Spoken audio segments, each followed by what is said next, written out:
শুভ সন্ধ্যা। Share বাজারের মূল খবর ডেইলি মার্কেট আপডেটে আপনাদের স্বাগতম। সূচক আজ গ্রিন জোনে ফিরে এসেছে। বাজার আজ ৭৩.৪৪ পয়েন্ট বা ১.৪৪% বৃদ্ধি পেয়ে ৫,১৭৯ পয়েন্ট হয়েছে। বাজারের লেনদেনের পরিমাণ ছিল ৩০৪ কোটি টাকা, যা আগের দিনের তুলনায় ১৩.৫১% কম। ওষুধ ও রসায়ন খাত থেকে square pharmaceuticals, the Acme laboratories এবং বিকন ফার্মাসিউটিক্যালস, ব্যাংকিং খাত থেকে ইসলামী ব্যাংক বাংলাদেশ, সিটি ব্যাংক এবং আল আরাফা ইসলামী ব্যাংক, খাদ্য ও আনুষঙ্গিক খাত থেকে British American tobacco, fine foods limited এবং অলিম্পিক ইন্ডাস্ট্রিজ আজ সূচকের বৃদ্ধিতে মূল ভূমিকা রাখে।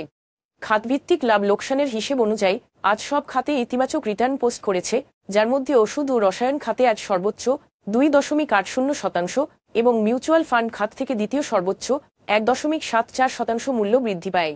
মূল্য বৃদ্ধি পাওয়া শীর্ষ 20-এ আজ শিল্প, ওষুধ ও রসায়ন এবং টেক্সটাইল মোট 3টি খাতে 4টি করে কোম্পানি রয়েছে। হামি ইন্ডাস্ট্রিজ, অ্যাসোসিয়েটেড অক্সিজেন এবং CPM IBBL Islamic mutual fund আজ সর্বোচ্চ লাভ করেছে, যেখানে dragon sweater and spinning, Familytex BD limited এবং ওয়াটার কেমিক্যালস আজ সর্বোচ্চ মূল্য হারায়। তবে এই শেয়ারগুলোর কোন মূল্য সংবেদনশীল তথ্য জানা যায়নি। গত 3 মাসের গড় লেনদেনের তুলনায় আজ CPM IBBL Islamic mutual fund, Sonargaon textiles এবং স্কয়ার ফার্মাসিউটিক্যালসের লেনদেনের পরিমাণ উল্লেখযোগ্যভাবে বৃদ্ধি পেয়েছে। তবে এই শেয়ারগুলোর লেনদেন বৃদ্ধির স্বাভাবিক কোন কারণ জানা যায়নি। আজকের শীর্ষ 2টি সংবাদ। বাংলাদেশ ব্যাংকের গভর্নর আহসান এইচ মনসুর জুনের মধ্যে মূল্যস্ফীতি 7% এবং আগামী অর্থবছরে 5%-এর নিচে নামিয়ে আনার পরিকল্পনার রূপরেখা দিয়েছেন। তিনি এও বলেছেন যে মূল্যস্ফীতি প্রতিরোধে পদক্ষেপগুলির সম্পূর্ণ ফলাফল দেখার জন্য কমপক্ষে 1 বছর সময় প্রয়োজন। ব্র্যাক ইপিএন স্টক ব্রোকারেজের একটি বক্তৃতাকালে তিনি এসব উল্লেখ করেন। সেই সাথে তিনি আরও বলেন যে আগামী জানুয়ারির মধ্যে মূল্যস্ফীতি নিয়ন্ত্রণে না, আসলে কঠোর আর্থিক নীতি প্রয়োগ, প্রয়োজনীয় পণ্যের উপর আমদানি শুল্ক হ্রাস এবং আর্থিক নিয়ন্ত্রণ প্রয়োগ সহ এ সংক্রান্ত ব্যবস্থা গ্রহণ করা হবে। তিনি বৈদেশিক মুদ্রার স্থিতিশীলতা, সময়মত অর্থপ্রদানের উন্নতি সহ ব্যাংকিং খাতের সংকট মোকাবেলায় সরকারের কর্মসূচির উপরও জোর দেন। রেমিট্যান্স ডলার হারের ঊর্ধ্বগতির ফলে এলসি নিষ্পত্তির দাম বেড়ে 123.80 থেকে 125 টাকায় দাঁড়াচ্ছে।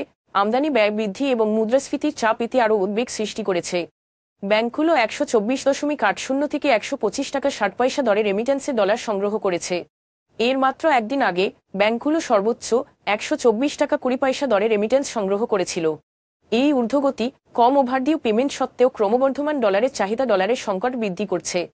খাতটির ঊর্ধ্বতন কর্মকর্তাদের মতে পর্যাপ্ত পরিমাণে ডলার সরবরাহের জন্য ব্যাংকগুলি উচ্চ হারে ডলার ক্রয় করছে এবং এতে ব্যাংকগুলো আরও তৎপর হয়ে উঠছে, যা বৈদেশিক মুদ্রার বাজারে ক্রমবর্ধমান চাপ সৃষ্টি করছে।